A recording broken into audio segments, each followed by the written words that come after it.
Goal, nation's leading institute.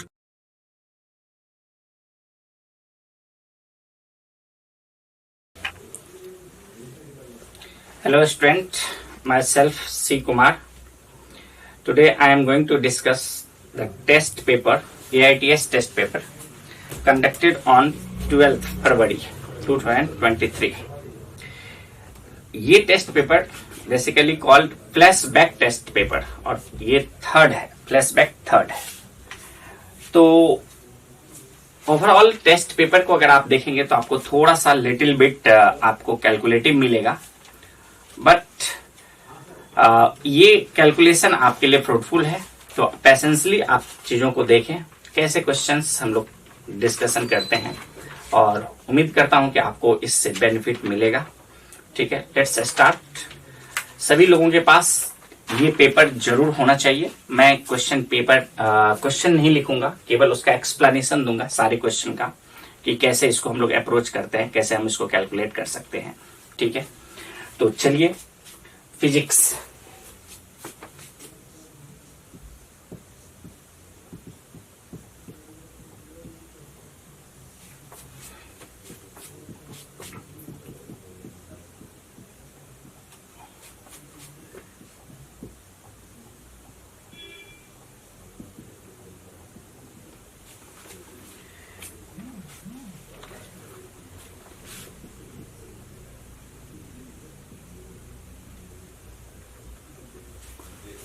ठीक है, ये फिजिक्स पेपर का डिस्कशन होगा। AITS है, टेस्ट डेट है आपका 12 फरवरी 2023।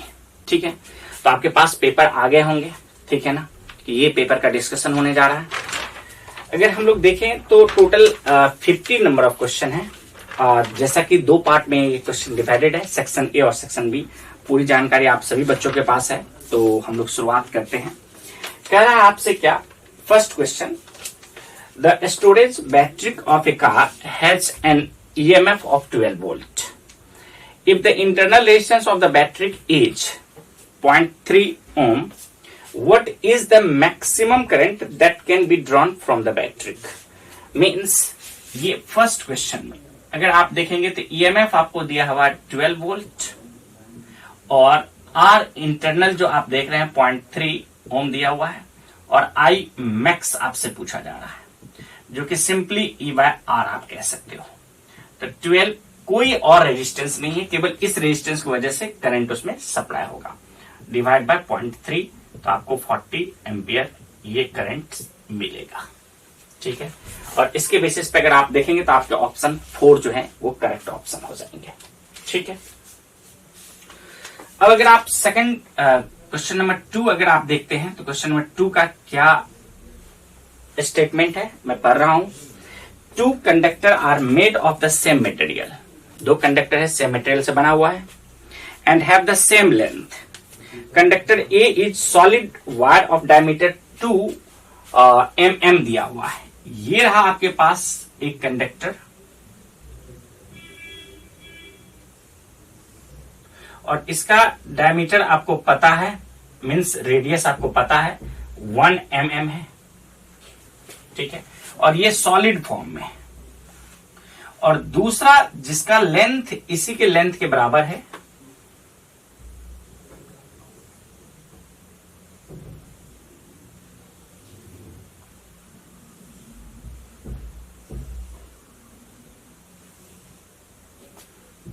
लेकिन ये है हॉलो। केवल इस वाले पोर्शन में करंट फ्लो करेगा, इस वाले पोर्शन में करंट फ्लो करेगा। दोनों का लेंथ तो सेम ही रहा। ठीक है, तो आप जानते हो कि रेजिस्टेंस जो होगा वो होगा rho L by S। Material same है, लेंथ सेम है, तो resistance is inversely proportional to S। It means R1 by R2 is equal to S2 by S1। Means पार R2 का स्क्वायर माइनस R1 का square divide by pi into, आप कह सकते हो इसको R0 कह लीजिए तो और बेहतर रहेगा, R0 का स्क्वायर।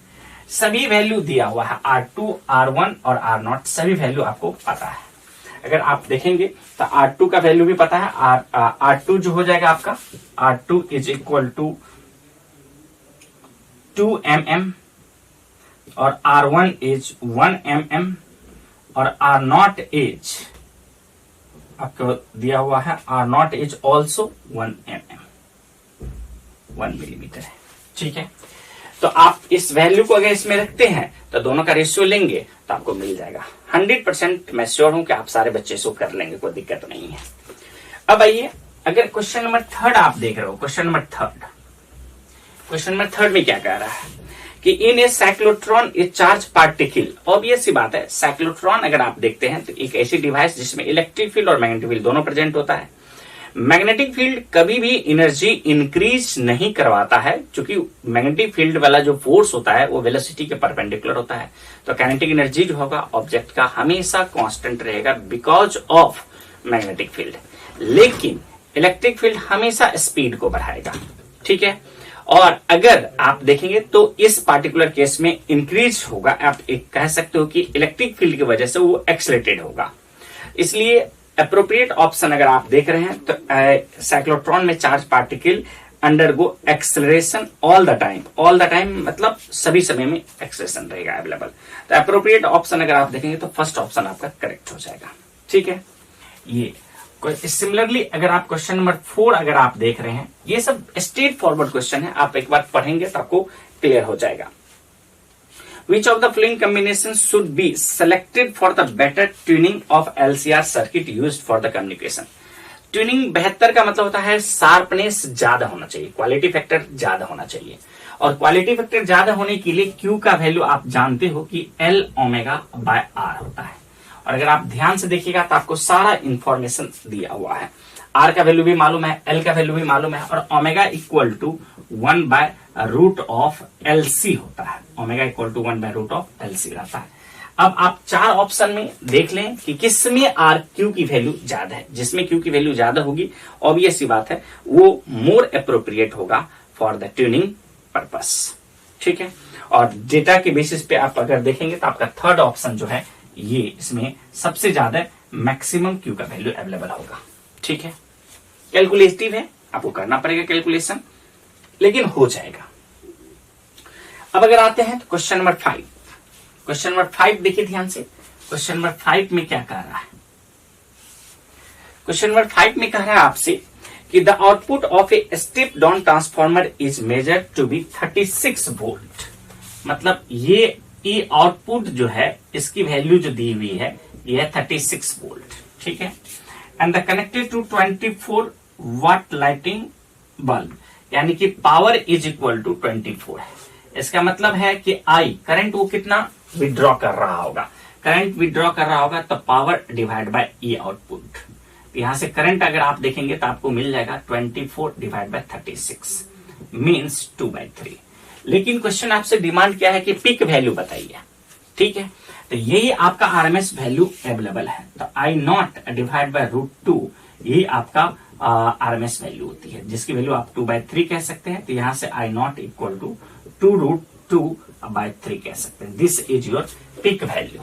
पिक वैल्यू जो होगा करंट का वो आपका ये वैल्यू रहेगा, और इसके बेसिस पे आपका ऑप्शन नंबर 2 करेक्ट हो जाएगा।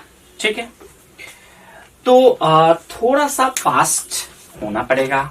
ठीक है, चलिए अब नेक्स्ट क्वेश्चन नंबर 6।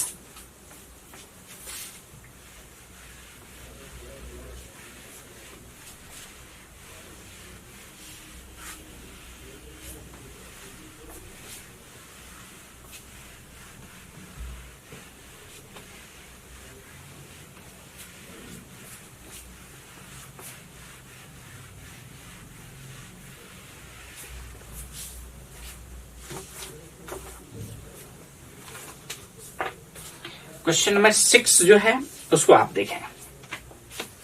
6 में कह रहा है कि इस circular coil of radius 10 centimetre and 60 turns means, अगर आप देखेंगे तो इसका जो रेडियस है वो है 10 centimetre and number of turn ये है आपका 60, is rotated about its vertical diameter with an angular velocity omega आपको प्रोवाइडेड है 60 रेडियन पर सेकेंड।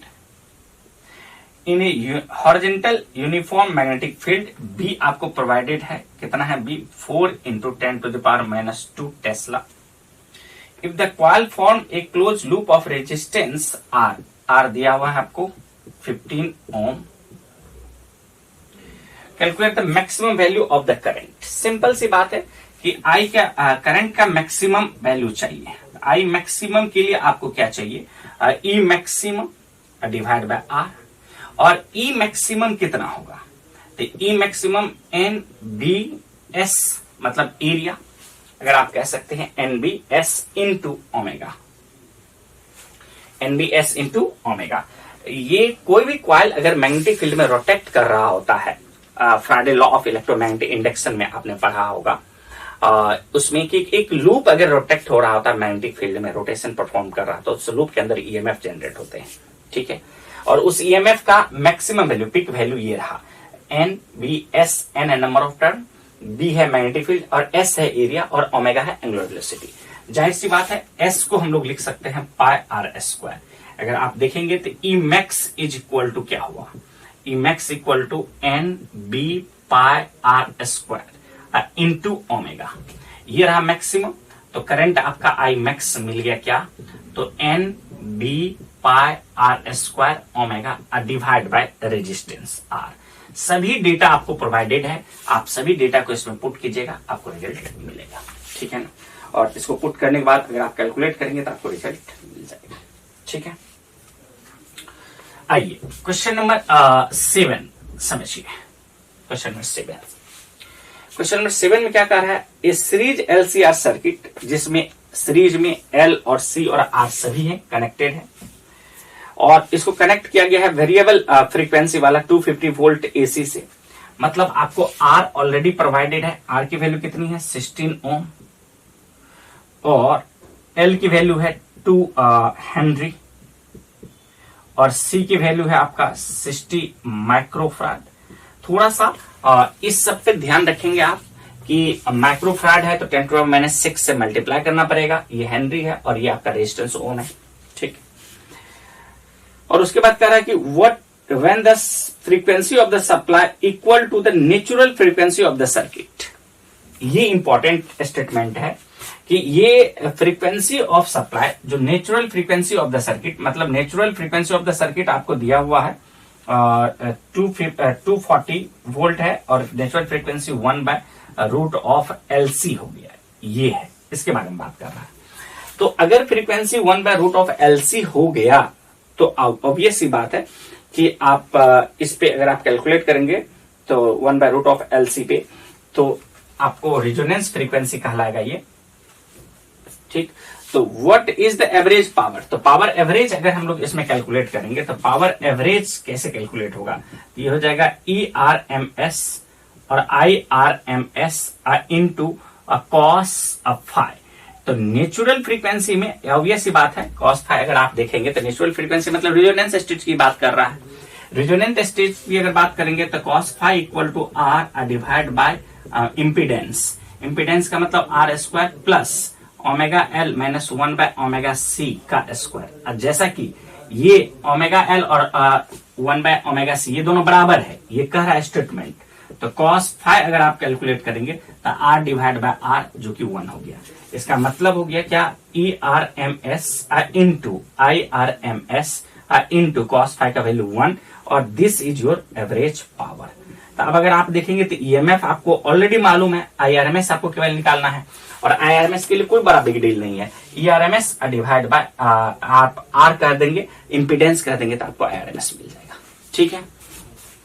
तो आसानी से हो सकता है। अगर इसका EMF अगर आप देखेंगे ERMS का वैल्यू कितना प्रोवाइडेड है तो 240 दिया हुआ क्वेश्चन में, ठीक है।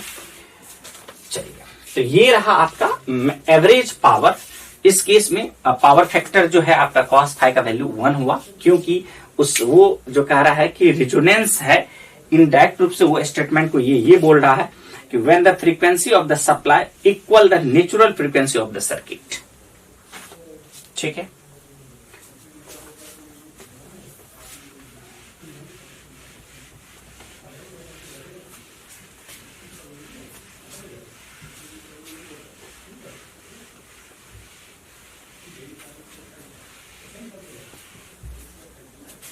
ठीक, आइए next question number 8। Question number 8 जो है कह रहा है कि the Bohr's model for the spectrum of A hydrogen atom, hydrogen atom के लिए बात अगर कर रहा है तो इस स्टेटमेंट के थ्रू अगर आप जाएंगे, प्रॉपर 4 स्टेटमेंट है उसके थ्रू अगर आप जाएंगे तो आपको पता चलेगा कि will not be applicable to hydrogen in molecular form. Obvious बात है, मॉलिक्यूलर फॉर्म में ये हाइड्रोजन लाइक ये सिंगल इलेक्ट्रॉन के लिए एप्लीकेबल होता था। तो हाइड्रोजन मॉलिक्यूल की बात कर रहा है तो मोर देन 1 इलेक्ट्रॉन होगा, तो ऑब्वियस सी बात है कि वो एप्लीकेबल नहीं होगा, तो विल नॉट बी एप्लीकेबल। ठीक है, will not be applicable to the helium atom with the same reason, आप ये कह सकते हो हीलियम एटम में भी ये एप्लीकेबल नहीं होगा। तो is valid at room temperature, obvious सी बात है। तो आपका अप्रोप्रिएट ऑप्शन जो होगा वो कौन सा होगा, ए और बी। मतलब ए और बी अगर ऑप्शन के हिसाब से जाएंगे तो आपको थर्ड ऑप्शन करेक्ट मिल जाएगा। ठीक है, अब आइए क्वेश्चन नंबर 9। क्वेश्चन नंबर 9 में क्या कह रहा है, a parallel plate capacitor made of circular disc each of radius दिया हुआ हैज द कैपेसिटेंस दिया हुआ है, the capacitor is connected to the supply voltage दिया हुआ है with the angular frequency omega provided है। तो what is the RMS value of the conduction current, current का आरएमएस वैल्यू। तो ये तो सिंपल सी बात है कि 9 नंबर में करंट इक्वल टू ऑब्वियस बात है ईएमएफ डिवाइड बाय एक्ससी कह सकते हैं आप, और एक्ससी इज इक्वल टू 1 बाय ओमेगा सी हो जाएगा। तो आई इज इक्वल टू हो गया EMF into omega into C, ये रहा आपका आई करंट का वैल्यू। ईएमएफ आपको ऑलरेडी प्रोवाइडेड है, ईएमएफ की वैल्यू आपको दिया हुआ है, और ओमेगा भी आपको प्रोवाइडेड है, और सी भी आपको प्रोवाइडेड है। तीनों का वैल्यू पुट कीजिएगा तो आपको क्या मिल जाएगा, आरएमएस करंट का वैल्यू मिल जाएगा। ठीक है, और इसमें ठीक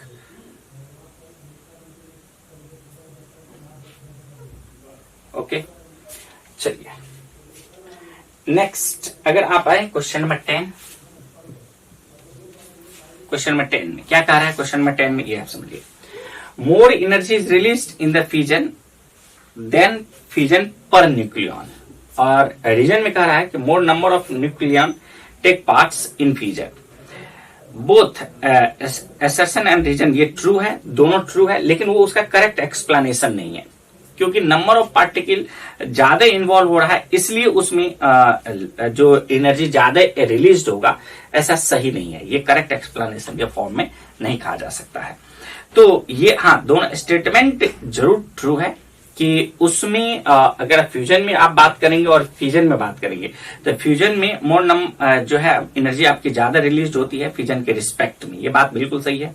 मोर नंबर ऑफ न्यूक्लियन पार्टिसिपेट करता है फ्यूजन में, ये बात भी सही है। तो both are correct, but reason is not correct explanation. ठीक है, तो 10th का आपका सेकंड ऑप्शन करेक्ट हो जाएगा। आइए अगर आप देखेंगे इस तरह से 11 क्वेश्चन नंबर 11, इसमें क्या कर रहा है, the wavelength lambda e of a electron and lambda p of a proton of the same energy E are related। तो अब ये सी बात है, अगर आप देखेंगे तो lambda e को लिख सकते हैं इलेक्ट्रॉन का, ये h divide bye momentum, momentum को लिखेंगे 2I काइनेटिक एनर्जी, यानी कि सिंपली एनर्जी भी बोल सकते हैं आप, इसको ke भी कह सकते हैं into m mass of proton. अब कह रहा है कि दोनों की सेम एनर्जी है, तो अगर एनर्जी लिख रहे हैं तो एनर्जी ऑफ फोटोन के बराबर होगा, जो कि hc डिवाइड बाय लैम्डा होगा, आप ये कह सकते हैं। तो lambda of what, lambda of photon कह सकते हैं आप, और इस पैरामीटर को आप यहाँ पे कह सकते हैं, पुट कर सकते हैं, तो आपको दोनों के बीच का रिलेशन मिल जाएगा। तो lambda E is equal to h divide by root of 2, energy की जगह पे hc by lambda p into m, ये रहा। तो इसको ऊपर ले जाइए, इसको स्क्वायर कर दीजिएगा तो आपको ऑप्शन मिल जाएंगे। ठीक है, और उसके बेसिस पे अगर आप देखेंगे तो आपका फर्स्ट ऑप्शन जो हो जाएगा ये करेक्ट हो जाएगा, ये ऑप्शन मिल जाएगा। अब आइए क्वेश्चन नंबर 12, सो सिंपल। इसमें अगर आप देखेंगे तो मोमेंटम में चेंज आपको दिया हुआ है और वेवलेंथ में चेंज आपसे उम्मीद कर रहा है। तो आप देखेंगे अगर lambda momentum p equal to लिखेंगे तो h डिवाइड बाय लैम्डा कह सकते हैं। ठीक है, तो इसको डिफरेंशिएट कर दीजिए, dp is equal to minus h by lambda square into D lambda. तो dp अब बाय p करेंगे तो इक्वल टू होगा minus h by lambda square into D lambda by h by lambda. क्यों? क्योंकि इधर p है और इधर h बाय लेमडा है, दोनों से मैंने डिवाइड कर दिया। इससे क्या फायदा होगा? इससे आपको एक सिंपल रिलेशन मिल जाएगा, dp divide by p is equal to हो जाएगा minus D lambda by lambda. ये निगेटिव साइन शो कर रहा है कि ऑब्वियस सी बात है इनके बीच में इनवर्स रिलेशन है, एक बढ़ेगा तो दूसरा घटेगा, इसलिए उस निगेटिव साइन से आपको बिल्कुल भी परेशान होने की जरूरत नहीं है। अगर आप यहां पे देखेंगे तो इसकी वैल्यू दिया हुआ है 0.1%, तो 100 से आप इसको डिवाइड कर सकते हैं, इसको 100 से आप डिवाइड कर सकते हैं। तो एक और अगर आप यहाँ पे लिखेंगे तो ये वाला पॉइंट आपका और एक आ गया 1000, ठीक है। अब ये आपका परसेंटेज इंक्रीज्ड हुआ, जिसको आप सिंपली कह सकते हैं कि P इनिशियल मतलब P divide by P initial momentum. It means P initial momentum is how much 1000 into P हो गया, ठीक है। मतलब आप देखो क्वेश्चन के स्टेटमेंट में dp का वैल्यू ही आपको dp का वैल्यू ही P दिया हुआ है, इंक्रीज्ड बाय P लिखा हुआ है, तो dp ही P है और ये रहा आपका इनिशियल मोमेंटम PI, जिसको हमने लिख दिया। इसको इससे अगर मल्टीप्लाई करेंगे तो इनिशियल मोमेंटम आपको मिल जाएगा 1000 P, ये रहा। और इसके बेसिस पे आपका ऑप्शन नंबर 3 करेक्ट हो जाएगा, ठीक है। आइए हम लोग क्वेश्चन नंबर 13 के बारे में बात करते हैं। 13 जो क्वेश्चन है वो बिल्कुल थ्योरेटिकल क्वेश्चन है। 13 में आपसे कह रहा है क्या कि फोटो इलेक्ट्रिक इफेक्ट हो रहा है, ठीक है, और इंटेंसिटी को क्या कर रहा है? बढ़ाया जा रहा है, ठीक है। तो काइनेटिक एनर्जी पे, इलेक्ट्रॉन की काइनेटिक एनर्जी पे, फोटो इलेक्ट्रॉन जो इमिट होगा उसके काइनेटिक एनर्जी पे और इंटेंसिटी पे, फोटो इलेक्ट्रॉन के नंबर पे क्या फर्क पड़ेगा? तो आपको पता है कि इंटेंसिटी बढ़ने से नंबर ऑफ फोटो इलेक्ट्रॉन बढ़ता है, ठीक है। और ऑब्वियस सी बात है कि काइनेटिक एनर्जी फोटोन की फ्रीक्वेंसी पे डिपेंडेंट होता है, मैक्सिमम काइनेटिक एनर्जी। तो आपने फोटोन को बढ़ाया है, फोटोन का नंबर बढ़ाया है, फोटोन की काइनेटिक एनर्जी यानी फ्रीक्वेंसी को आपने चेंज नहीं करा है। इसका मतलब हुआ काइनेटिक एनर्जी क्या रहेगा? सेम रह जाएगा, और नंबर ऑफ इलेक्ट्रॉन्स होगा वो आपका क्या कर जाएगा? इंक्रीज कर जाएगा। मींस अगर इंटेंसिटी I है और इसकी फ्रीक्वेंसी न्यू है, काइनेटिक एनर्जी K है, तो इंटेंसिटी को अगर आपने 4I करा है, फ्रीक्वेंसी एज इट इज रहा है, तो आपका ये काइनेटिक एनर्जी जो होगा एज इट इज रह जाएगा, लेकिन नंबर ऑफ फोटो इलेक्ट्रॉन होगा आपका 4 टाइम्स बढ़ जाएगा। इसलिए अप्रोप्रिएट, पहले अगर आपका इसमें n जा रहा था तो अब इसमें कितना इमिट होने लगेगा photo electron? 4n photo electron emit होने लगेगा, ठीक है। और आपका काइनेटिक एनर्जी मैक्सिमम का वैल्यू सेम रह जाएगा। तो अप्रोप्रिएट ऑप्शन कौन सा बन जाएंगे? 4th नंबर अप्रोप्रिएट ऑप्शन हो जाएंगे। आइए क्वेश्चन नंबर 14 आप देखिए ध्यान से, सो सिंपल। कह रहा है कि इलेक्ट्रॉन बीम अनडेविएटेड मूव कर गया है, ठीक है। तो इलेक्ट्रॉन बीम का जो काइनेटिक एनर्जी हम लोग लिखेंगे, जिसको कि हम लोग सिंपली हाफ mu² लिख सकते हैं, जो कि E into V potential difference आप कह सकते हो, ये होगा, ठीक है। अब आइए, अनडेविएटेड मूव होने का मतलब क्या हुआ? Electric field is equal to U into B होगा, तभी वो अनडेविएटेड मूव होगा। मतलब उस पे इलेक्ट्रिक फील्ड और मैग्नेटिक फोर्स दोनों का वैल्यू बराबर रहेगा। इट मींस आप इस U को सिंपली क्या लिख सकते हैं? यहां से U को लिख सकते हैं E/B, इसमें पुट कर दीजिए तो आपका क्या रिलेशन हो जाएगा? हाफ m, और U को लिखेंगे तो E/B का square equal to E into V। आपको यहां से इसको मल्टीप्लाई कर लीजिए तो ये हो जाएगा E²/2B², और यहां से V डाल दीजिएगा तो ये हो जाएगा E/m, यानी कि चार्ज बाय मास का जो रेशियो है वो आपको ये मिल गया। तो यही वाला वैल्यू आपका आंसर हो गया। आपसे यही पूछा जा रहा है कि बताओ चार्ज और मास का रेशियो क्या होगा, आप आराम से इसको कह सकते हैं। आइए question number 15, so easy. Question number 15 में आपसे कह रहा है कि acceleration of the electron, electron का एक्सेलरेशन क्या होगा? कौन सा ऑर्बिट में? 4th ऑर्बिट में, हाइड्रोजन एटम की बात कर रहा है, जिसका रेडियस r है। तो एक्सेलरेशन के लिए एक नॉर्मल एक्सेलरेशन जो कि v²/r होता है, तो मुझे वेलोसिटी चाहिए 4th ऑर्बिट में, तो mvr equal to nh/2π। Angular momentum conserve रहता है किसी भी ऑर्बिट में, एंगुलर मोमेंटम क्या रहता है? कंजर्व रहता है। तो आप जानते हैं कि mvr इक्वल टू nh, और यहाँ पे 4th की बात कर रहा था, n की वैल्यू 4 हो गया, तो mvr इक्वल टू 4h/2π। आप यहां से इसको कैंसिल कर लीजिए 2, तो M V R equal to 2h by pi हुआ, ठीक है। और यहां से आप v निकाल सकते हैं, तो v इक्वल टू क्या हो जाएगा 2h divide by pi m into R हो गया। मतलब अगर आप देखेंगे तो वेलोसिटी आपको मिल गया, और इस वेलोसिटी का वैल्यू ला करके अगर आप यहाँ पे पुट कर देते हैं तो आपको क्या मिल जाएगा, नॉर्मल एक्सेशन मिल जाएगा। तो ए एन नॉर्मल एक्सेशन जो हो जाएगा वो क्या हो जाएगा 2h divide by pi M R का square divide by R. This is what normal acceleration, और यही नॉर्मल एक्सेशन आपका टोटल एक्सेशन के वैल्यू के बराबर है। ये नॉर्मल एक्सेशन टोटल एक्सेशन के वैल्यू के बराबर है, ठीक है।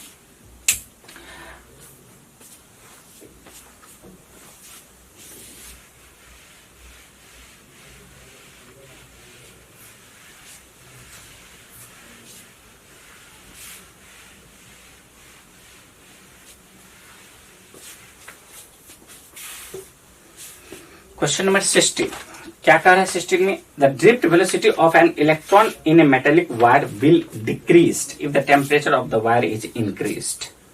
करेक्ट, कहीं कोई दिक्कत नहीं है। और उसके बाद कह रहा है आपसे क्या, on increasing temperature conductivity of the metallic wire decrease. This is also correct. तो बोथ स्टेटमेंट 1 और स्टेटमेंट 2 दोनों सही है, ठीक है। तो इसके बेसिस पे आप देखेंगे तो 16 का कौन सा ऑप्शन सही हो जाएगा, 16 का आपका थर्ड ऑप्शन करेक्ट हो जाएगा। आइए 17 में देखिए ध्यान से, 17 में क्या कह रहा है, 17 में कह रहा है आपसे कि एनपीएन जो है ट्रांजिस्टर है, और उसमें आपको बीटा प्रोवाइड किया हुआ है, बीटा इक्वल टू 100, जिसको आप लिख सकते हैं IC divide by IB base current, ठीक है। और अगर आप देखेंगे ध्यान से तो the output voltage of the configuration क्या है, तो इस सर्किट डायग्राम के अकॉर्डिंग आप देख सकते हैं कि अगर आप IB निकालना चाहते हैं तो क्या हो जाएगा VBB डिवाइड बाय RB। तो VBB आपको दिया हुआ वोल्टेज दिया हुआ है 2 मिली वोल्ट 10⁻³ और RB रेजिस्टेंस जो बेस में दिया हुआ है वो 2 किलो ओम है 10⁻³ हो गया, 2 कैंसिल हो गया तो ये हो गया 10⁻⁶। अगर आप देख रहे हैं तो बेस करंट आपको मिल गया 10⁻⁶, और आपको करंट गेन जो दिया हुआ है वो 100 दिया हुआ है, तो 10⁻⁶ ये रहा आपका IB का वैल्यू। तो आप यहां से IC निकाल सकते हैं, तो IC divide by IB equal to 100। तो IC is equal to 100 into IB। Simple, ये हो गया 100, और IB का वैल्यू कितना हो जाएगा 10⁻⁶, ये रहा IC। तो IC इज हाउ मच 10⁻⁴ हो गया, मतलब कलेक्टर करंट आपको मिल चुका है 10⁻⁴। और अगर आपको आउटपुट पूछा गया है तो V आउटपुट जो होगा, ये आउटपुट क्या हो जाएगा IC इंटू RC, ये आपका आउटपुट हो जाएगा। कलेक्टर में आउटपुट कितना मिलने वाला कलेक्टर टर्मिनल के थ्रू। तो IC आपने कितना कैलकुलेट करा 10⁻⁴, और RC अगर आप देखेंगे तो आपको रेजिस्टेंस जो है कलेक्टर में कितना कनेक्टेड है, तो 12 किलो ओम है, तो 10⁻³ हो गया। तो यहां से इसको कैंसिल कर दीजिएगा, ये तो 1.2 वोल्ट आपका यहां से रिलेशन आ जाएगा। तो इसके बेसिस पे अगर ऑप्शन देखेंगे तो फोर्थ ऑप्शन आपका करेक्ट हो जाएगा, ठीक है। क्वेश्चन नंबर आप 18 समझिए। ये जो आपको ग्राफ दिया हुआ है, इस ग्राफ के बेसिस पे आप क्या कर रहे हैं, ट्रूथ टेबल तैयार कर लीजिए। और ट्रूथ टेबल कैसे तैयार करेंगे, तो यहां आप सिंपली देखिए A, B और आउटपुट है।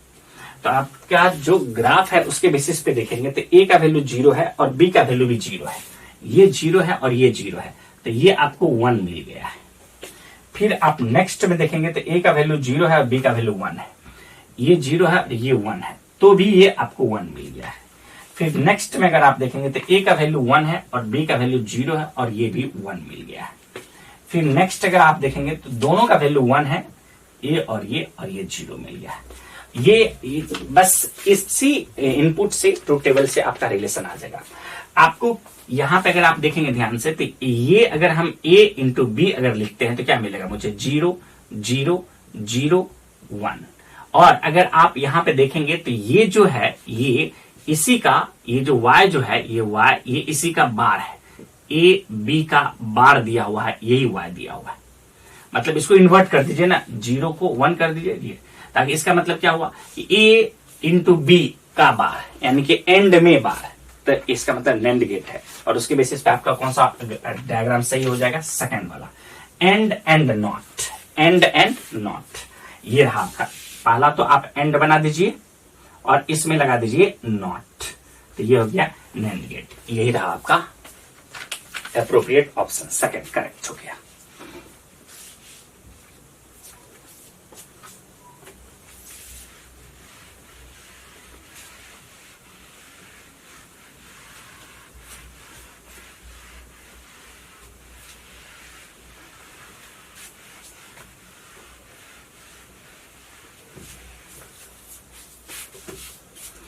क्वेश्चन नंबर 19 थोड़ा सा पैसेंस रख करके इसे पढ़ें जरूर। क्वेश्चन नंबर 19 कह रहा है एनपीएन ट्रांजिस्टर इन ए common emitter mod, NPN transistor है,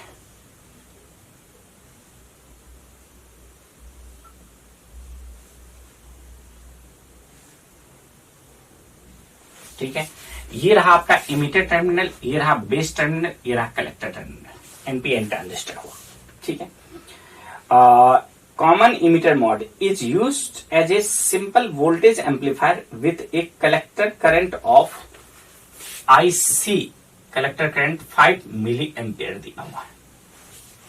The terminal of a 12 volt battery is connected to the collector through a load resistance RL and the base through a resistance RB। मतलब ये एक load resistance है और इसमें voltage भी आपको जोड़ दिया गया है और बेस रेजिस्टेंस आरबी डाला गया है इस तरह से, ये आरबी है आपका, ठीक है। और ये भी आपको वोल्टेज दिया गया है 12 वोल्ट, ठीक है।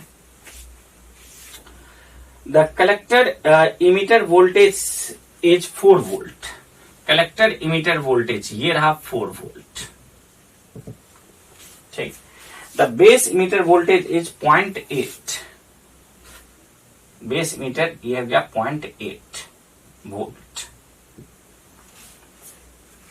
and the base current amplification factor मतलब बीटा जो दिया हुआ है आपको ये है 100, इसका मतलब हुआ IC डिवाइड बाय IB, ये हो गया 100।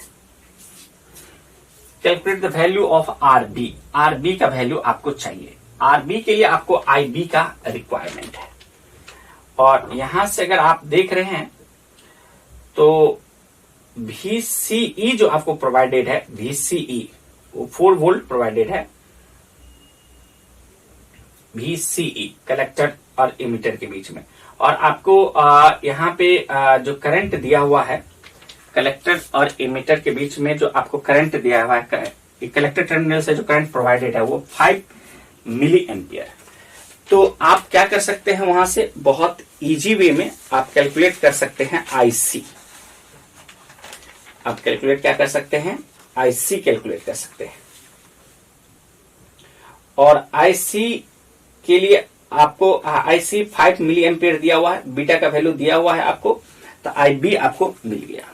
और आईबी से आप इस रिले एक बार बेस वाले टर्मिनल में घूम जाएंगे, लूप बन जाएगा आपका।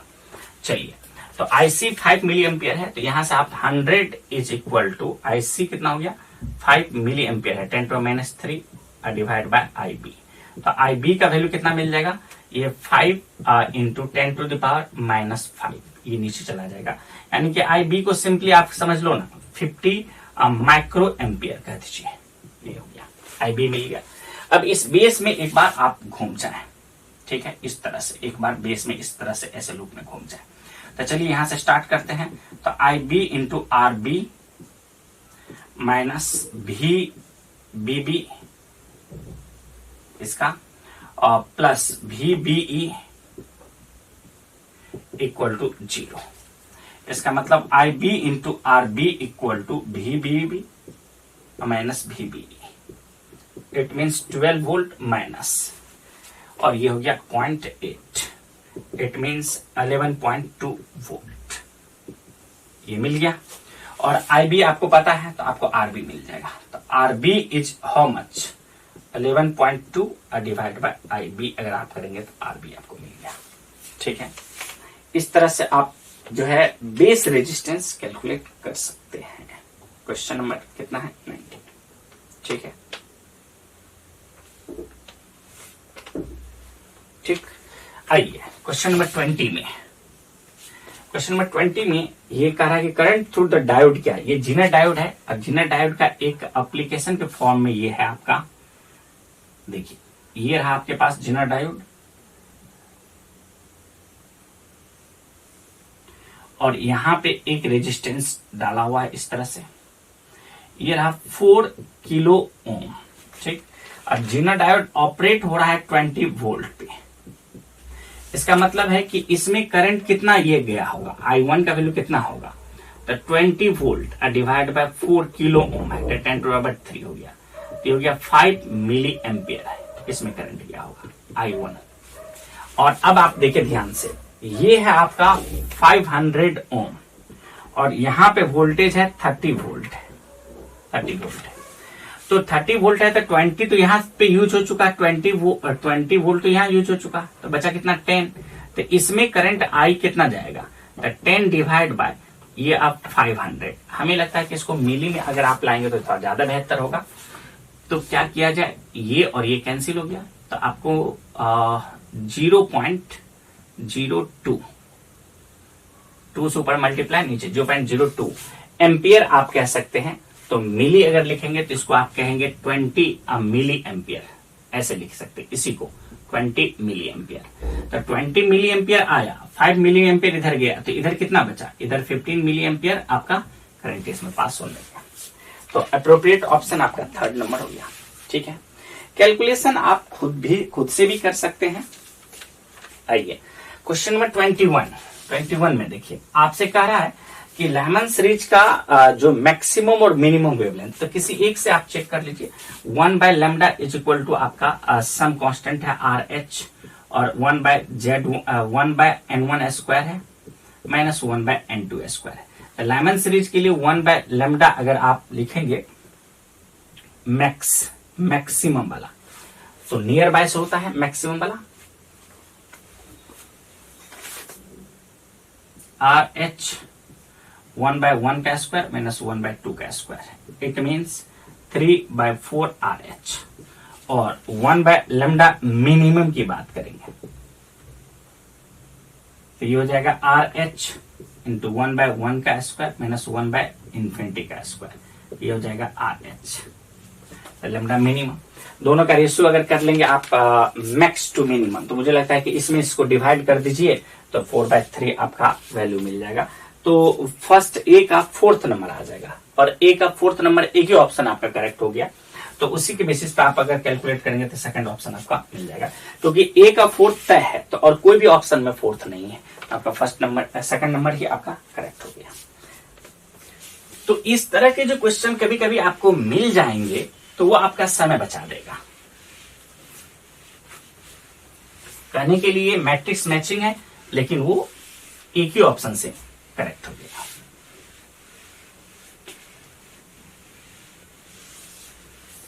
ठीक है, अब आप नेक्स्ट देखिए क्वेश्चन नंबर 22।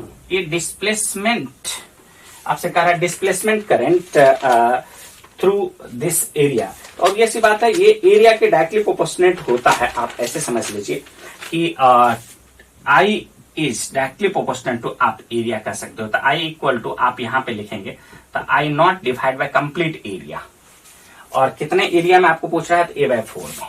तो I1 is equal to I0 divide by A, यानी कि कितना करंट है per unit area, into area A/4। ये और ये कैंसिल हो गया, तो कितना वैल्यू हो गया, I0/4। इतना करंट पास हो रहा होगा उसके थ्रू।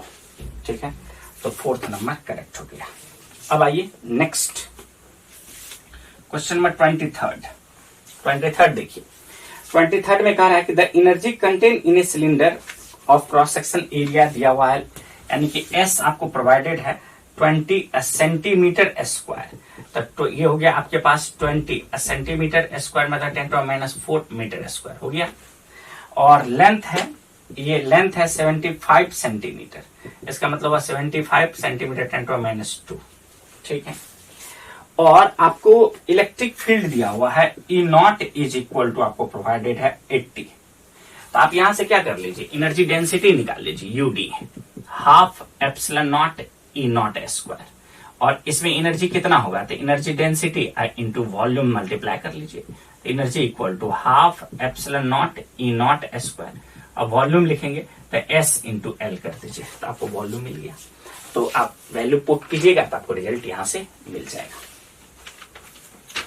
ठीक है, नेक्स्ट अगर आप 24 क्वेश्चन नंबर देखते हैं तो 24 में क्या है, वही चीज फ्राडे लॉ ऑफ इलेक्ट्रोमैग्नेटिक इंडक्शन।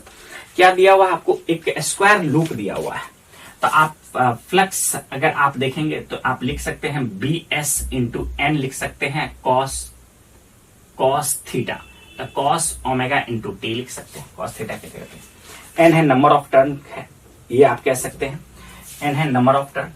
और ईएमएफ इंड्यूस क्या हो जाएगा इस लूप में, तो minus D phi by D T, इसको डिफ्रेंशिएट करेंगे तो ईएमएफ इंड्यूस जो आपको मिलेगा वो मिलेगा N B S omega sine of omega T. अब यहां पे देख सकते हैं तो ये रहा आपका 64, N number of turn, B magnetic field है, एस एरिया है तो ए स्क्वायर हो गया, और omega into sine of omega into T. यही रहा ईएमएफ इंड्यूस उस लूप में, स्क्वायर लूप में जो टोटल ईएमएफ इंड्यूस होगा वो ये वाला फॉर्म होगा। तो अगर इसके बेसिस पे देखा जाए तो आपका फर्स्ट ऑप्शन करेक्ट हो जाएगा, ऑप्शन नंबर 1 ये करेक्ट हो जाएगा। ठीक, ये सब क्वेश्चन बिल्कुल स्ट्रेट फॉरवर्ड है और आपके टाइम बचाएंगे।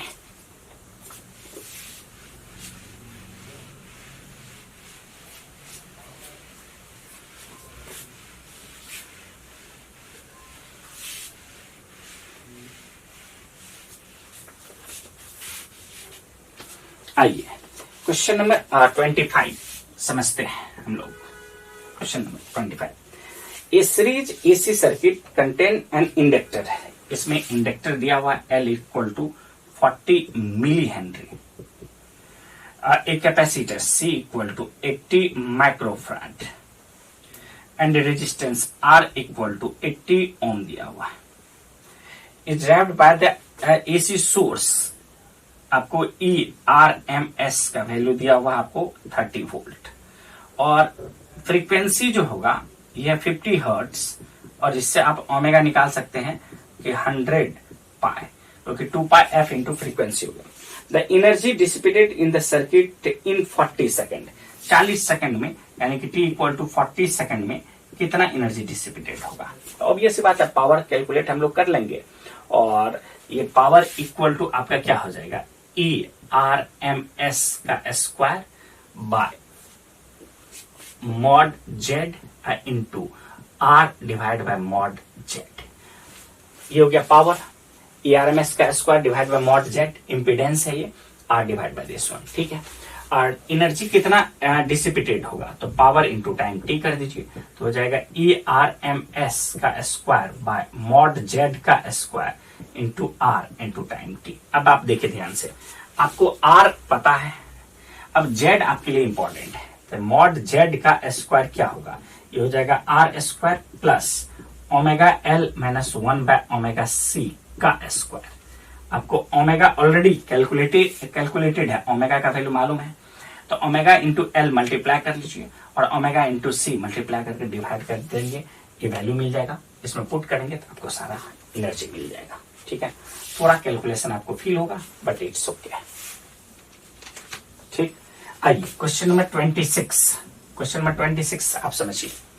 क्वेश्चन नंबर 26 क्या कह रहा है कि मैच कीजिए, तो मैच अगर आप देख रहे हैं तो आपका फर्स्ट ही ऑप्शन जो होता है, फर्स्ट बायो सावर्ट लॉ है, mu naught by 4 pi I DL cross B divide DL cross R divide by mod of R का क्यूब इंटू n कैप, यानी कि A का 4 नंबर होगा, तो A का 4 नंबर होगा, और ऐसा ऑप्शन A का 4 नंबर आपका केवल एक ही में है, फर्स्ट में, तो फर्स्ट आपका करेक्ट हो गया।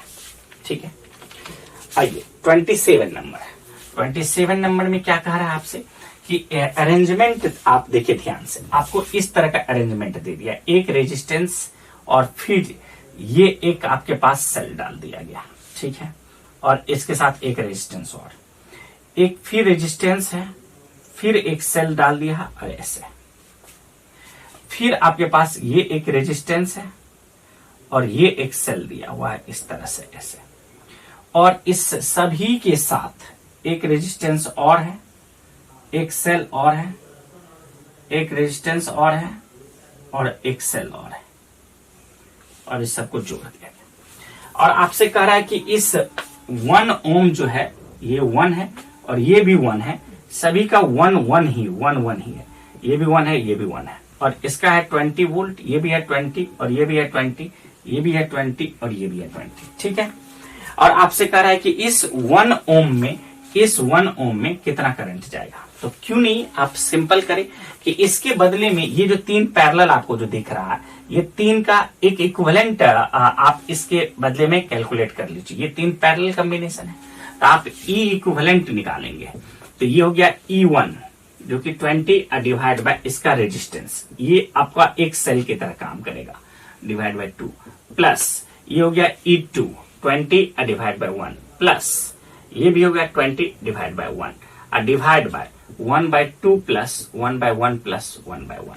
तो इसके बदले में, यानी कि इस तीनों के बदले में आपको एक इक्विवेलेंट ईएमएफ मिल गया। और आर इक्विवेलेंट भी आप कैलकुलेट कर सकते हैं, 1/R equivalent equal to 1/2 plus 1/1 plus 1/1। मतलब आपका सिंपल फॉर्म सर्किट क्या आ जाएगा, ये देखिए ध्यान से। ये रहा आपके पास, ये रहा ई इक्विवेलेंट, और इसके साथ ये रहा आर इक्विवेलेंट, और अब ये एक रेजिस्टेंस रहा, फिर ये आपके पास एक सेल, फिर एक सेल, अब फिर एक रेजिस्टेंस, और ये फॉर्मेट ऐसे है। अब आपको ये पता है इस 1 ओम है ये, और ये भी आपको 20 है, ये भी है 20 और ये भी 1 ओम। तो आपको इसमें करंट आई चाहिए। बहुत आराम से आप आई कैलकुलेट कर सकते हैं।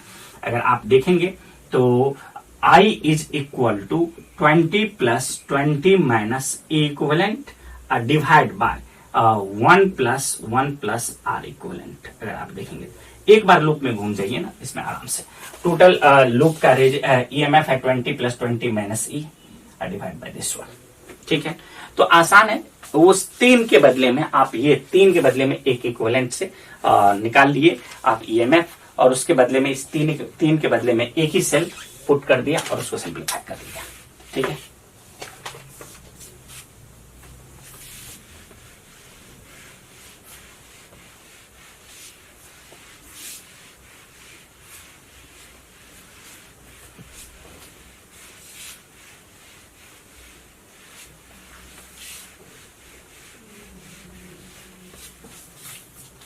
ठीक, नेक्स्ट क्वेश्चन नंबर आप देखें 28।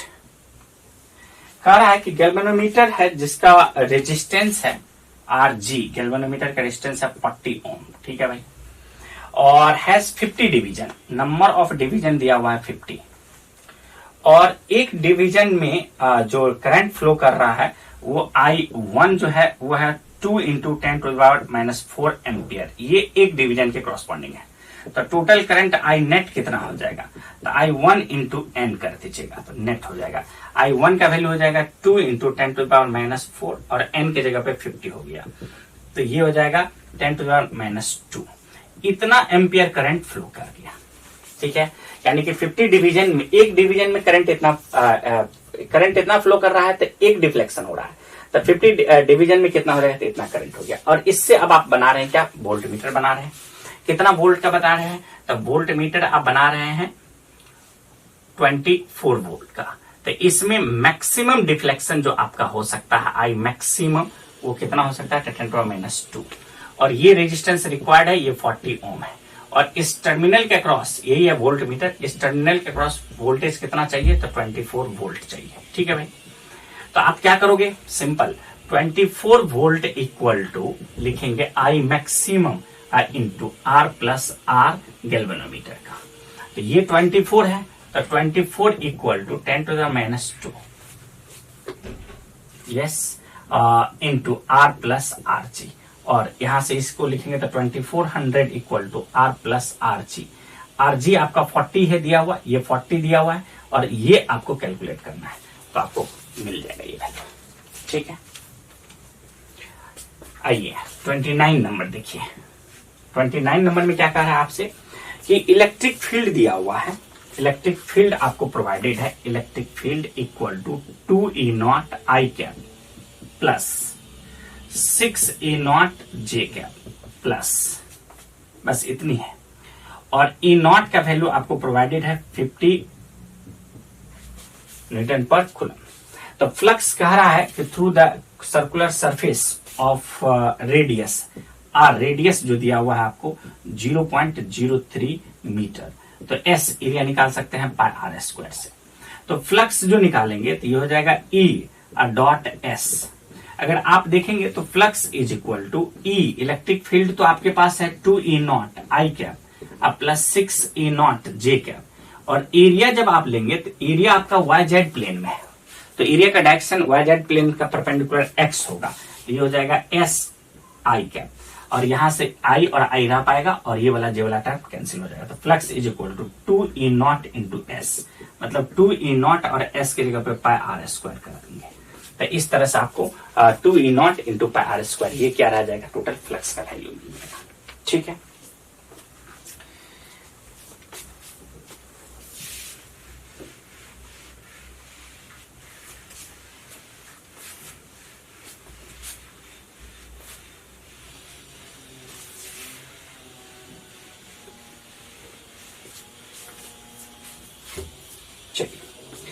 नेक्स्ट अगर आप देखेंगे क्वेश्चन नंबर 30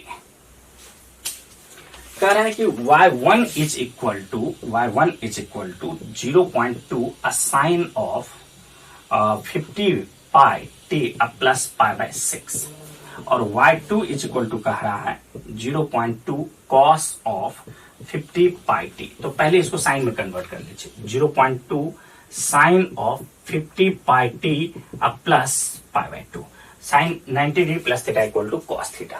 तो ये रहा 90 degree plus theta equal to cos theta. Clear है?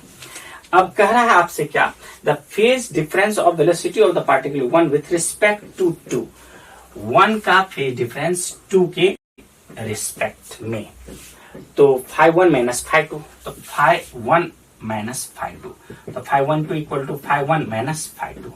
अगर आप लिखेंगे तो यहां से हो जाएगा 50 pi T plus pi by 6 में से माइनस कर दीजिए 50 pi T plus pi by 2, it means minus pi by 3। ये रहा, क्यों? क्योंकि वेलोसिटी में भी वही चीज रह जाएगा। क्यों रह जाएगा वेलोसिटी में भी वही? क्योंकि इसको डिफरेंशिएट करेंगे तो साइन का डिफरेंशिएशन कॉस हो जाएगा, और इसमें भी साइन का डिफरेंशिएशन कॉस हो जाएगा, तो अब अल्टीमेट फेज जो रहेगा वो इतना ही बचा हुआ रहेगा। तो डिफरेंस आप करेंगे तो वही वैल्यू मिल जाएगा आपको। ठीक है, आइए अगर आप 31 नंबर देखते हैं, 31 नंबर, तो आपको पीवी ग्राफ दिया हुआ है। ये रहा आपके पास पीवी ग्राफ, ये भी है और ये पी है, प्रेशर और वॉल्यूम ग्राफ। अब ये रहा आपका सिस्टम, इस तरह से ये रहा आपका सिस्टम जिसमें ए, बी और सी और डी है। ठीक है, क्वेश्चन के स्टेटमेंट के थ्रू अगर आप जाएं तो कह रहा है कि when path A C B is used 80 joule of heat flow into the system. इस प्रोसेस में 80 जूल एनर्जी दिया गया है सिस्टम को। ठीक है, into the system, and 20 joule of work is done by the system. इसमें से सिस्टम ने वर्क के फॉर्म में 20 जूल एनर्जी रिलीज कर दिया। तो delta Q is equal to delta W plus delta U. It means delta Q 80 और ये किया 20 plus delta U. It means delta U is equal to 60 joule. मतलब ए बी सी, अगर आप देख रहे हैं ए बी सी से, तो इसमें आपका एनर्जी कितना हो गया, 60 जूल इंटरनल एनर्जी। ठीक है, और अब आइए चेंज जो होगा, और in the path A D B में अगर आप देख रहे हैं तो used work done by the system is 25। इसमें कितना वर्क हो गया, इसमें 25 हो गया जूल वर्क किया है।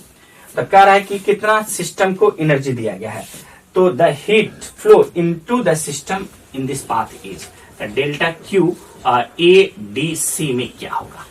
तो delta Q again same relation लिखेंगे, तो delta W plus delta U, तो delta W 25 plus 60, it means 85 joule. ये ए डी सी में 85 जूल एनर्जी दिया गया है। ठीक है, मतलब system flow into the system में गया है कितना, तो 85। आइए क्वेश्चन नंबर 32, ये आपका प्योर रोलिंग का कंडीशन है। ये प्योर रोलिंग का कंडीशन है।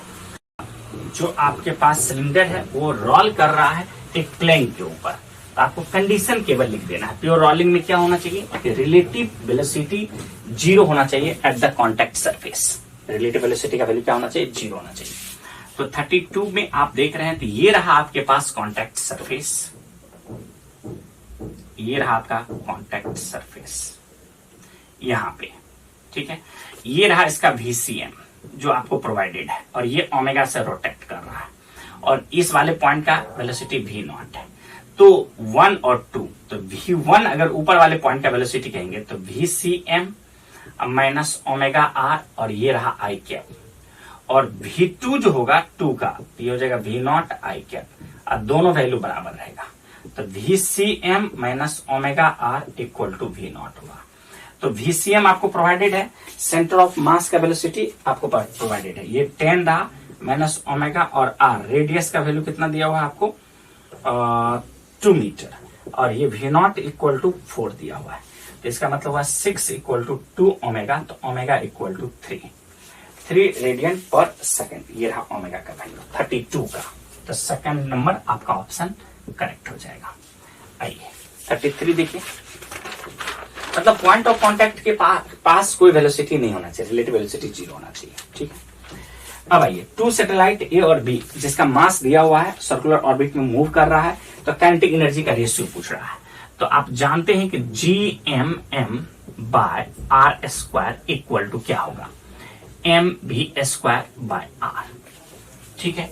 अब इस R को इस R से कैंसिल कर लीजिए, तो GMM divide by R equal to MV square, half से इसमें मल्टीप्लाई कर दिया जाए और इसमें भी हाफ से मल्टीप्लाई कर दिया जाए, तो GMM by 2R equal to MV square by 2, यही रहा काइनेटिक एनर्जी। तो काइनेटिक एनर्जी जो होगा वो directly proportional to M by R हुआ, क्योंकि GM बाय 2 ये तो कांस्टेंट रह गया। इसका मतलब हुआ kinetic energy 1 divide by kinetic energy 2 equal to M1 by M2 into R2 by R1। सब आपको मालूम है, M1 इज M है, और M2 आपका 4M है, और R1 आपका R है, और R2 जो है ये आपका 2R है। सभी वैल्यू को रखिएगा तो आपको काइनेटिक एनर्जी का ratio, kinetic energy 1 by kinetic energy 2 आपको मिल जाएगा। आइए क्वेश्चन नंबर 34 समझते हैं हम लोग। 34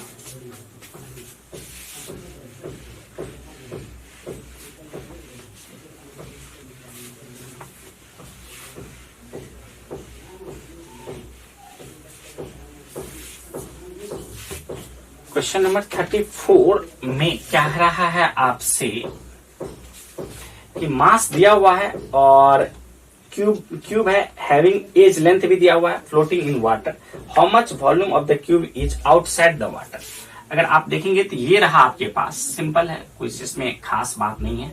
ये क्यूब बना है आपका, तो ये अगर क्यूब है तो क्यूब का इनसाइड कितना पोर्शन है ये मुझे नहीं पता, तो एक्स बोल देते हैं, और क्यूब है तो इसका साइड ए हो गया। तो अगर आप देखेंगे तो इस वाले पोर्शन की वजह से फोर्स ऑफ बॉयंसी आ रहा है आपका FB, फोर्स ऑफ बॉयंसी हो जाएगा A square x rho into g, और नीचे इसका mg लगेगा, तो नीचे इसका mg हो जाएगा, तो A क्यूब D इंटू जी, ये दोनों बैलेंस क्या हुआ रहेगा, तो A स्क्वायर एक्स रो जी बराबर हो गया A क्यूब D इंटू जी, जी और जी कैंसिल हो गया, A स्क्वायर और ये कैंसिल हो गया, यानी कि x into rho equal to A into D. तो x की जगह पे क्या लिखेगा, A D बाय रो, ये रहा x की वैल्यू। अब आइए x मिल गया तो आप आराम से ये वाला पोर्शन का वॉल्यूम निकाल सकते हैं। तो वॉल्यूम आउटसाइड अगर आप कहेंगे ये simply A square into A minus x, ये डिस्टेंस A माइनस एक्स रहेगा, क्यूब है तो सारे साइड बराबर होंगे, ये हो जाएगा A square A minus x की जगह पे लिखेंगे A D बाय रो, और ये A कॉमन आ जाएगा, तो ये हो जाएगा A cube 1 minus D by rho, ये रहा वॉल्यूम आउटसाइड, ठीक है। आप आराम से कैलकुलेट कर सकते हैं। अब आप देखेंगे ध्यान से तो आपको डेंसिटी जो है वाटर का ये मालूम है, और ये उसके बाद आपको डी नहीं, क्यूब का डी नहीं दिया है लेकिन उसका मास दिया हुआ है, तो m इज इक्वल टू आप ए क्यूब आई इंटू डी कह सकते हैं। तो ए क्यूब को हम लोग लिख सकते हैं m बाई डी कह सकते हैं। तो यहां से आप इसको सिंपली कह सकते हैं m by D into 1 minus D by rho. Yes,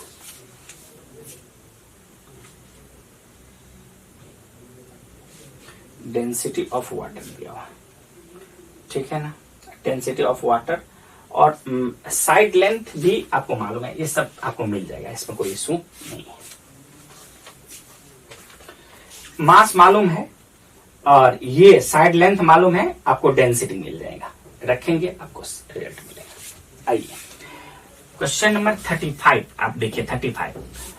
ये सिंपल डेटा है कि ये इंक्लाइंड प्लेन है और ये रहा आपके पास एंगल है 30 डिग्री, ठीक है, और इस पे इस ऑब्जेक्ट को नॉर्मली प्रोजेक्ट किया गया है V से। तो आप देखेंगे ध्यान से, तो G इस पे इधर की तरफ लग रहा था, नीचे की तरफ। ये 30 डिग्री है तो ये भी 30 डिग्री होगा। तो G का एक कंपोनेंट इधर की तरफ लगेगा जिसका नाम होगा G cos 30 डिग्री, जिसको आप G√3/2 कहेंगे, और एक इधर की तरफ लगेगा G sin 30 डिग्री, जिसको आप सिंपली G/2 लिखेंगे। और ये अब ऐसे करते हुए ऐसे प्रोजेक्ट हो रहा है। तो इसका टाइम ऑफ फ्लाइट आप निकाल सकते हैं, time of flight T equal to 2V/G cos 30 डिग्री, टाइम ऑफ फ्लाइट। तो time of flight T is equal to 2V/G√3/2 कर दीजिए। तो time of flight equal to 4V/G√3। मतलब ये ऑब्जेक्ट को यहां से यहां तक आने में कितना टाइम लगेगा, मिल गया।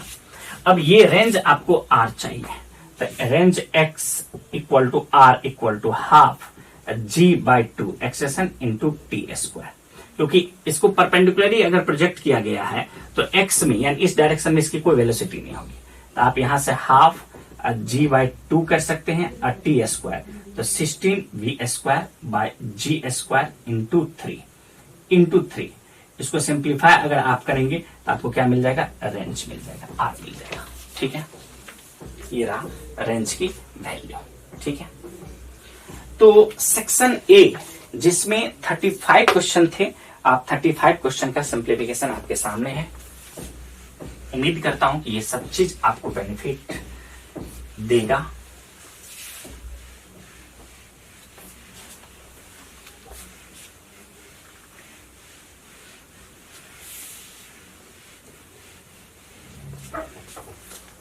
आइए अब सेक्शन बी जो आपका है, इस सेक्शन बी में क्वेश्चन नंबर 36 कह रहा है कि the circuit in the figure show 2 cell connecting in opposite to each other. 2 cell है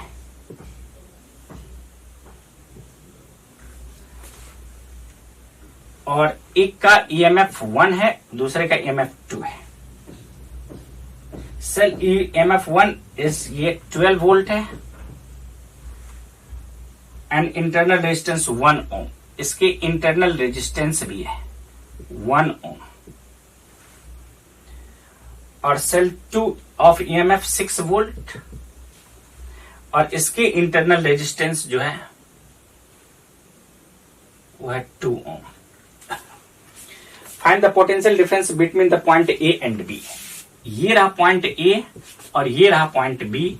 ए और बी के बीच में पोटेंशियल डिफरेंस पूछ रहा है कि क्या होगा। सिंपल, आप पहली बात आप एक बार सर्किट में करंट भेज दीजिए। चलिए इससे करंट आई भेज दे रहा हूं, इस तरह से आई भेज दे रहा हूं, इस तरह से आएगा और फिर यहां आएगा, फिर ऐसे लूप में घूमिए, एक इक्वेशन लिखिए, यहां से चले तो 0 equal to 2i plus 6 minus 12 plus 1i।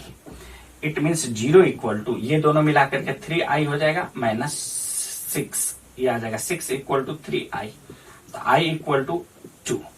Current का वैल्यू 2 हो गया। अब a और b के बीच में पोटेंशियल डिफरेंस चाहिए, तो va माइनस vb।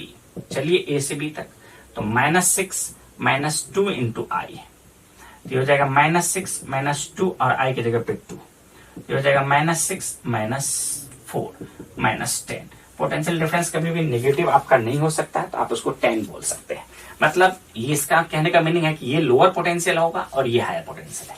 ठीक है, तो डिफरेंस अगर आप बोलेंगे तो 10, आप 10 टिक कर सकते हैं। ठीक है, चलिए अब आप क्वेश्चन नंबर 37 समझिए।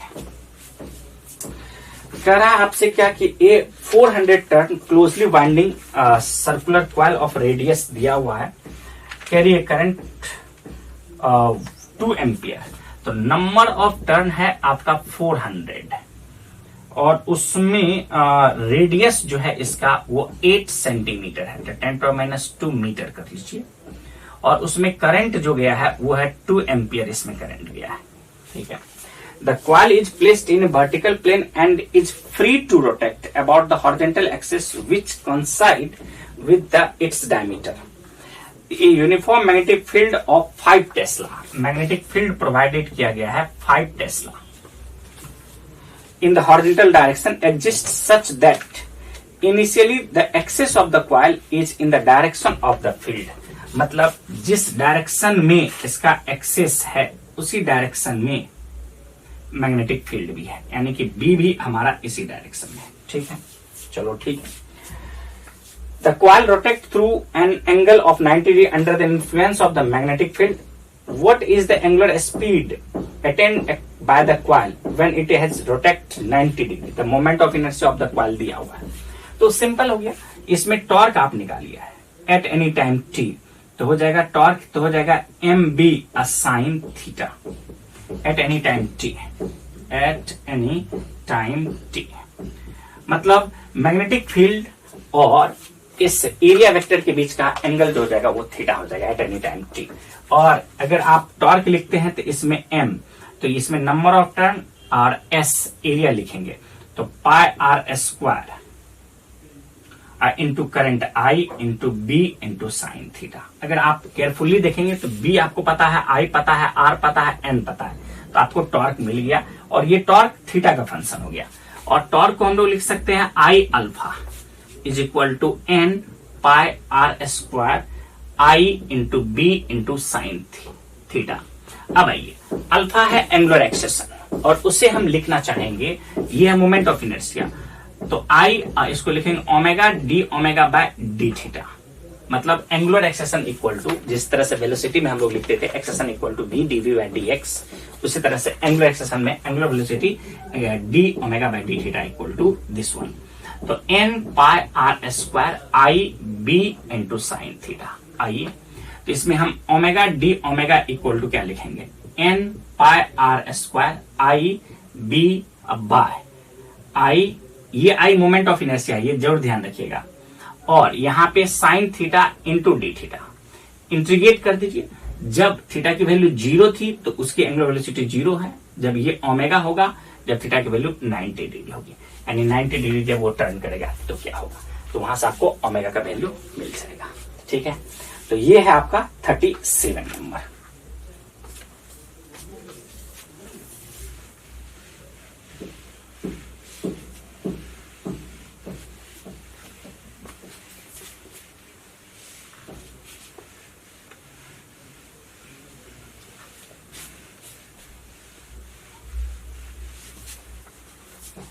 ठीक है, 38 नंबर आप देखें। 38 नंबर कह रहा है कि the horizontal component of the earth magnetic field at a certain place is, B की वैल्यू हॉरिजॉन्टल कंपोनेंट की वैल्यू है 4.8 into 10 to the power minus 5 tesla. ठीक है, and the direction of the field in for is from the geographical south to geographical north. ठीक है, a very long straight conductor carrying current I, current जो इसमें flow कर रहा है 1.5 ampere current जा रहा है उसमें। ठीक है, what is the force per unit length on it when it is placed in horizontal table and the direction of the current is east to west. तो हो गया force equal to I L B हो गया sine 90 degree, क्योंकि current east to west है, magnetic field south to north. ठीक है, तो F by L equal to लिखेंगे तो आई इंटू बी।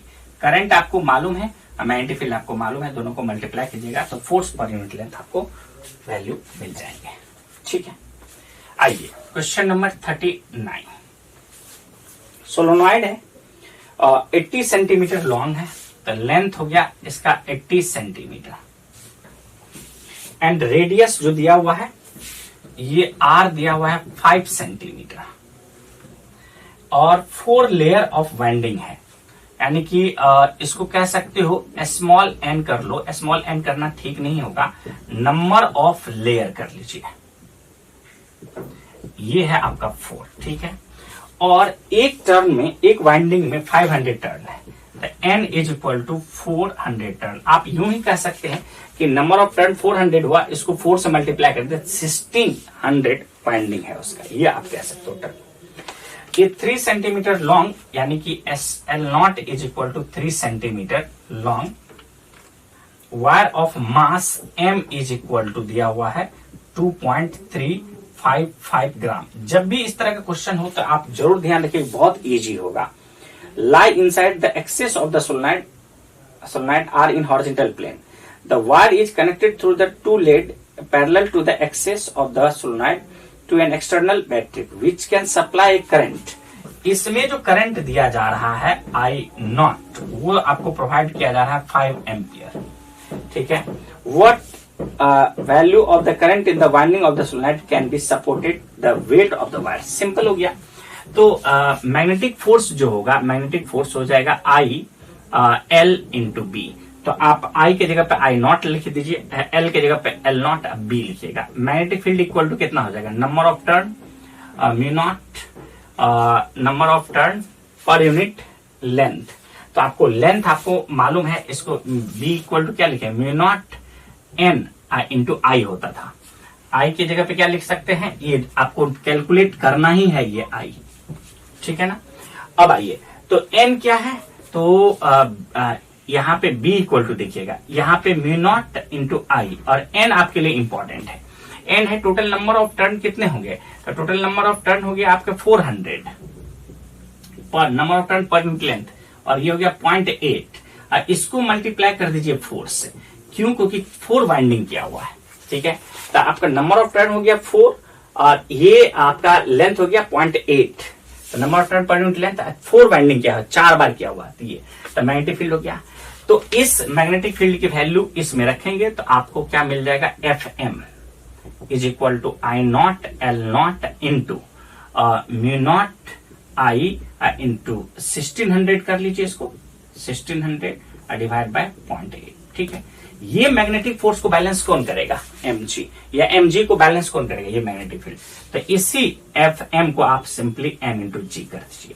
अगर आप इसको इक्वेट कर दीजिएगा m इंटू जी से, तो देखिए ध्यान से, मास मालूम है, g मालूम है, म्यू नॉट आपको पता है, ये L0 पता है और I0 पता है। L0 का वैल्यू है 3 सेंटीमीटर, ध्यान रखिएगा। I0 का वैल्यू है आपका 5 सेंटीमीटर, ये मालूम है। म्यू नॉट भी आपको मालूम है, ये केवल I आपको कैलकुलेट करना है। तो इस रिलेशन से आप कैलकुलेट कर सकते हैं, ठीक है। मैग्नेटिक फोर्स को बैलेंस कर रहा है mg, या आप रिवर्स कर सकते हैं, mg को बैलेंस कर रहा है magnetic force.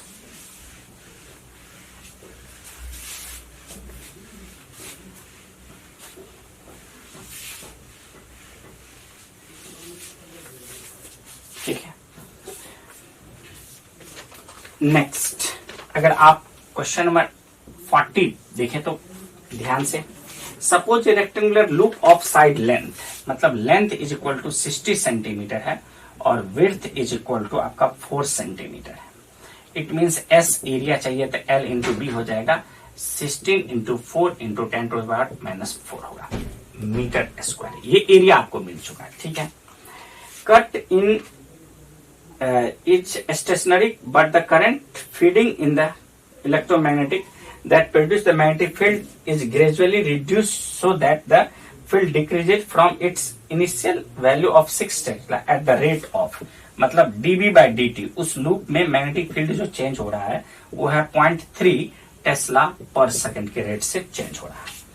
If the cut is joined and the loop has the resistance R, resistance की वैल्यू है 12 ओम। How much power is dissipated by the loop as heat? तो पावर इज इक्वल टू क्या लिख सकते हैं, हीट के form में, तो ये E square divide by R कर सकते हैं, E स्क्वायर बाय R। तो E के जगह पे क्या लिखेंगे, dB by dt into S area. अब अगर आप देखेंगे तो डीवी बाई डी आपको मालूम है, एस एरिया आपको मालूम है, अगर आप इसका स्क्वायर करके रेजिस्टेंस से डिवाइड कर दें तो आपको पावर का वैल्यू मिल गया, ठीक है ना। तो पावर इजी है। आइए क्वेश्चन नंबर 41 समझिए। 41 में आपको कह रहा है कि ये जो electromagnetic wave travelling along Z axis, और यहाँ पे इक्वेशन भी आपको कह रहा है E इक्वल टू है E naught cos of k z minus omega t. ये रहा E equal to E naught cos of k z minus omega. Choose the correct option from the following. अब आप देखिएगा कि आपका जो इलेक्ट्रोमैग्नेटिक वेव है वो जेड एक्सिस में जा रहा है, ठीक है। तो अप्रोप्रिएट ऑप्शन अगर आप देखेंगे तो आपका जो है फर्स्ट वो करेक्ट है। क्या रहता है आपका रिलेशन, इसमें रिलेशन होता है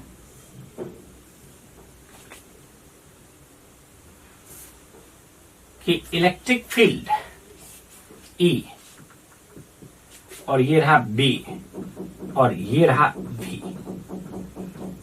E equal to B cross V, ये रहा B cross V equal to ये रहा, यही आपका इलेक्ट्रोमैग्नेटिक वेव है, इसे डायरेक्शन में प्रोपोगेट होता है। तो आपका रिलेशन जो होगा वो इसके अकॉर्डिंग होगा, सॉरी, ठीक है। अब आप देखेंगे तो आपको v वेव वेलोसिटी भी आपको मिल जाएगा कि किस वेलोसिटी से v जा रहा है, तो v equal to E by B से जाएगा, इस वेलोसिटी से भी जाएगा। तो जो इसमें सूट बैठेगा, सूट करेगा, वो आप देखिए ये x एक्सेस हुआ, ये y एक्सेस हुआ और ये z एक्सेस हुआ। मतलब ये i कैप है और ये j कैप है और ये आपका k कैप है। ऑप्शन एलिमिनेट करें आप कि कौन कौन सा पॉसिबिलिटीज है।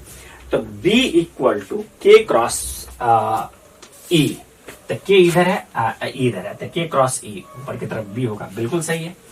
और यहाँ पे v को ही हम c कह रहे हैं, ऑप्शन में आपको v को ही c कहा गया है, ठीक है। तो बिल्कुल सही है, फर्स्ट वाला ऑप्शन करेक्ट हो गया।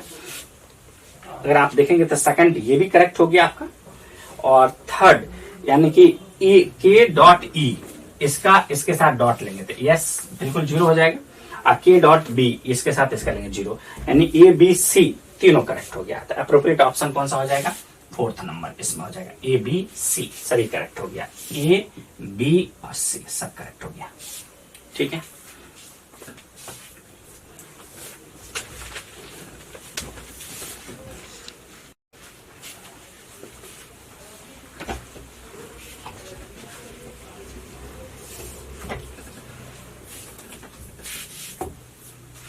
क्वेश्चन नंबर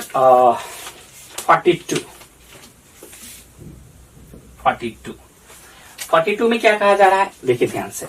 इलेक्ट्रॉन जो है उसका इनिशियल वेलोसिटी आपको प्रोवाइड कर दिया गया है, यानी कि वेलोसिटी इलेक्ट्रॉन का आपको मिल चुका है v नॉट आई कैप, और जानते हैं कि उस पर फोर्स जो होगा, इलेक्ट्रॉन पे फोर्स जो होगा वो minus e into E not J cap. तो इसका मतलब है एक्सेशन जो हो जाएगा वो फोर्स डिवाइड बाय मास, इसका मतलब minus E naught by M into J cap, ये होगा एक्सेशन। तो इनिशियल मोमेंटम दिया हुआ है आपको, वेवलेंथ दिया हुआ है, तो फाइनल, तो इसका मतलब क्या है, लैम्डा फाइनल लिखेंगे आप, तो h divide by p final, final momentum, तो h divide by mass into v final, यानी वेलोसिटी फाइनल चाहिए, उसका मैग्नीट्यूड ले लेना है आपको। तो v इक्वल टू लिखेंगे तो v final equal to v initial अब plus a into t, vector के फॉर्म में। v फाइनल इक्वल टू क्या लिखेंगे, v initial equal to v naught i cap minus e by M into J cap into t. तो v final is equal to हो जाएगा v naught i cap minus e by M into t into J cap.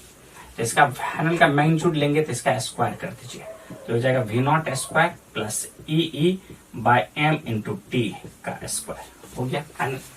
आप चाहें तो आप इसको लिख सकते हैं v final is equal to v naught common ले लेंगे, और ये हो जाएगा 1 plus E by m v naught into T का स्क्वायर, ठीक है।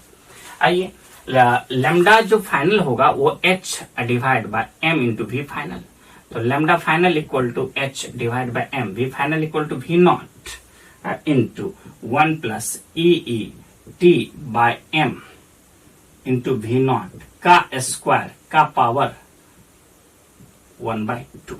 ये रहा सिंपल। और इसकी वैल्यू किसके बराबर है? लैम्डा नॉट के वैल्यू के बराबर है। तो आप कह सकते हैं कि एप्रोप्रिएट ऑप्शन आपका कौन सा हो जाएगा? सेकंड नंबर करेक्ट हो जाएगा। ठीक है, थोड़ा सा कैलकुलेटिव आपको बनना पड़ेगा। कैलकुलेशन करने के लिए आपको क्वेश्चंस करने होंगे। जितनी क्वेश्चंस आप करेंगे फिजिक्स में, जितना क्वेश्चंस अगर आप सॉल्व करते हैं उतना आपका स्पीड बढ़ेगा।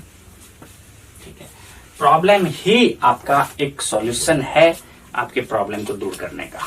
इसलिए प्रॉब्लम किल योर प्रॉब्लम। तो आप मैक्सिमम क्वेश्चन लगाएं।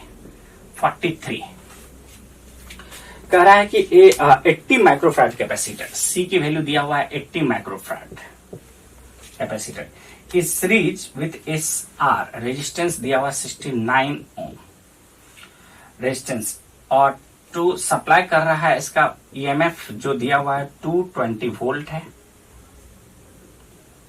220 वोल्ट है, और फ्रीक्वेंसी उसकी 50 हर्ट्ज है।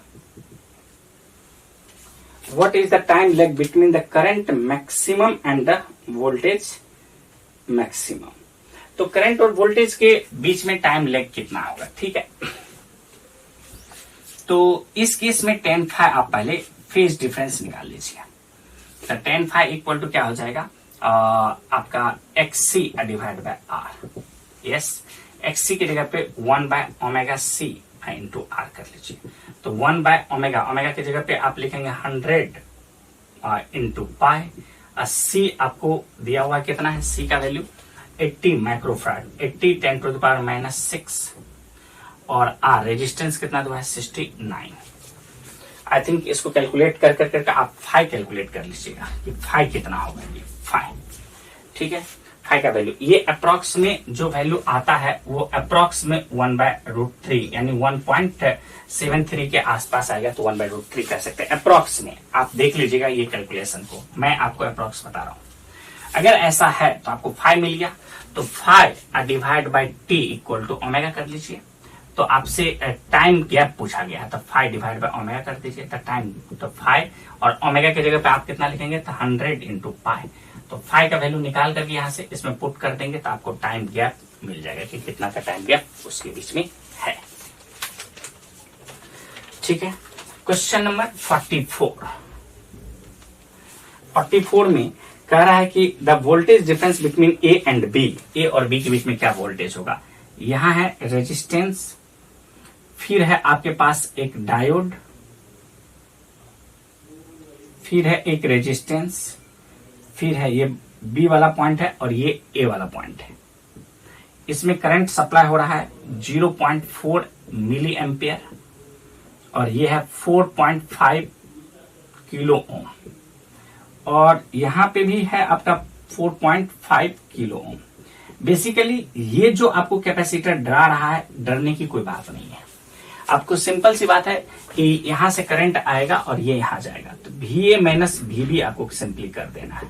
तो ये हो जाएगा, इसको कह दीजिए तो 0.4 मिली है तो 10⁻³ इंटू 4.5 इंटू 10⁻³ और यही चीज सेम टू सेम होगा तो डबल कर लीजिए, यहां पे भी वही वैल्यू होगा।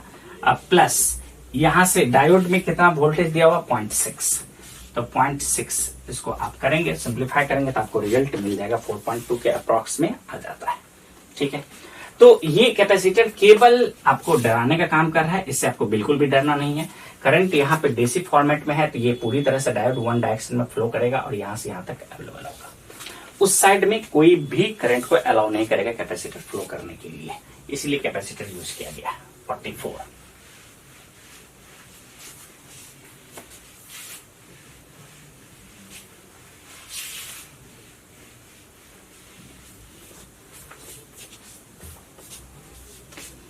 45 the conductivity of a semiconductor increases with increase in temperature because number density of current carrier increases, relaxation time decreases, but the effect of decreasing in relaxation time is much less than increasing in number density.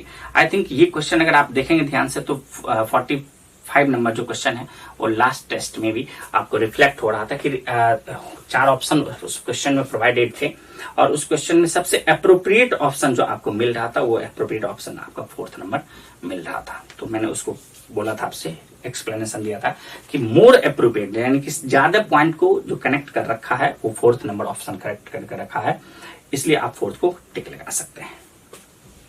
आइए question number 46, When an electric field is applied across a semiconductor, obvious सी बात है, electric field अगर आप apply कर रहे हैं तो electron move from lower energy level to high energy. Electric field अगर अप्लाई करेंगे तो इलेक्ट्रॉन का लो एनर्जी लेवल से हाई एनर्जी लेवल ही मूव करता है।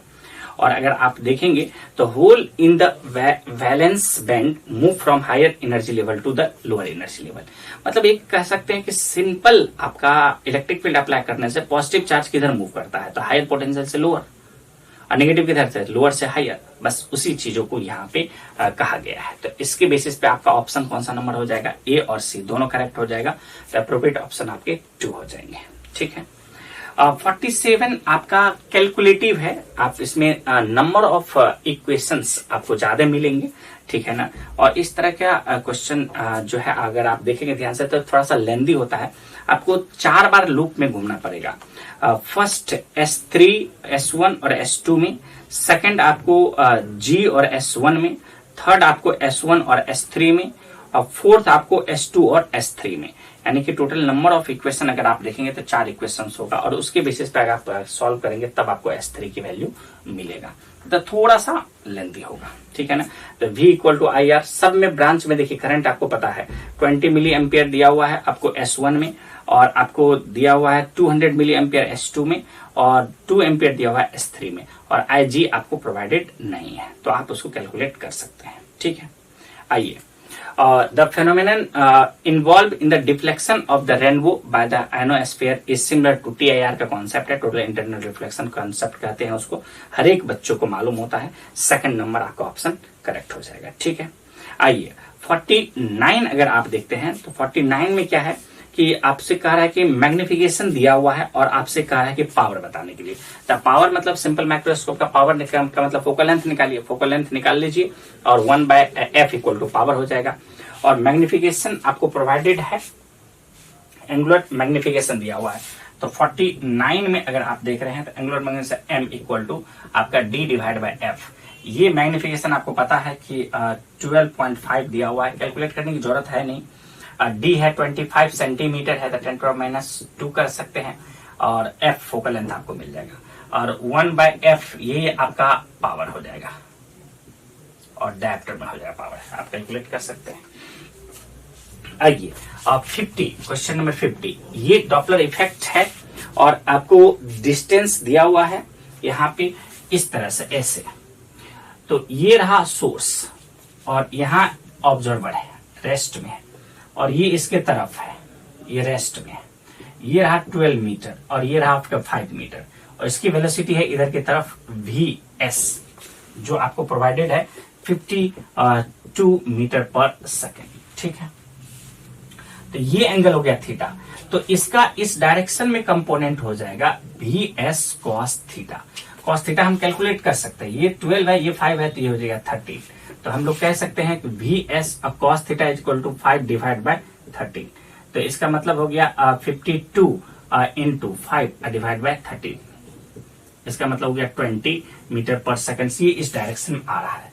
तो ये ऑब्जर्वर कितना ऑब्जर्व करेगा, तो frequency observe equal to f source का v divide by v minus vs cos theta. अब सारी वैल्यू को रखेंगे तो इसका सोर्स का फ्रीक्वेंसी आपको प्रोवाइडेड है, सोर्स की फ्रीक्वेंसी दिया हुआ है आपको 825, और वेलोसिटी ऑफ साउंड है 350, डिवाइड बाय हो जाएगा 350 माइनस 20। तो ये रहा आपका ऑब्जर्व फ्रीक्वेंसी। कितना ऑब्जर्व फ्रीक्वेंसी रहेगा, तो 825 इंटू 350 डिवाइड बाय 350 माइनस 20, ये रहा।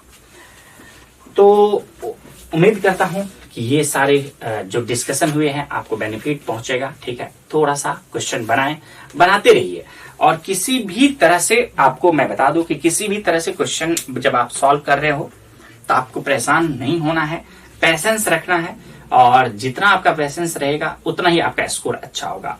प्रेशर में अगर आप आएंगे और किसी भी प्रेशर की वजह से अगर आप अपने पेशेंस को लूज करेंगे तो आपका जो अटेम्प्ट होगा वो कम हो जाएगा, नंबर ऑफ क्वेश्चन कम हो जाएंगे। तो step by step, bit by bit मतलब आप क्वेश्चन को सॉल्व करते जाए सीक्वेंस में। आप इस पेपर में देखते हैं, हमेशा आपको पेपर में रहेगा कि कहीं पे भी होगा कि सीक्वेंस में कि कुछ क्वेश्चंस टफ मिलेंगे, फिर इजी मिलेंगे, फिर टफ मिलेंगे, फिर इजी होगा, मतलब नॉन होमोजेनियस फॉर्म में आपको क्वेश्चंस अवेलेबल होगा। ठीक है, तो अगर आप पेशेंस लूज करेंगे टफ क्वेश्चन से तो हो सकता है कि आगे इजी क्वेश्चन होगा जो आप आसानी से कर सकते थे, नहीं कर पाएंगे। ठीक है ना, तो आप धैर्य रखिए, पेशेंस रखिए, सिंपल यही कह सकते हैं। मेहनत करें, हर एक टेस्ट में इंप्रूव करें अपने आप को, जो आपका जो वीक पॉइंट है वो हर एक टेस्ट में दूर होते चले जाए। ठीक है, तो चलिए इसके साथ ही हम लोग आज का ये जो डिस्कशन का जो सेशन है इसको क्लोज करते हैं। नेक्स्ट टेस्ट पेपर में फिर हम मिलेंगे। Thank you very much.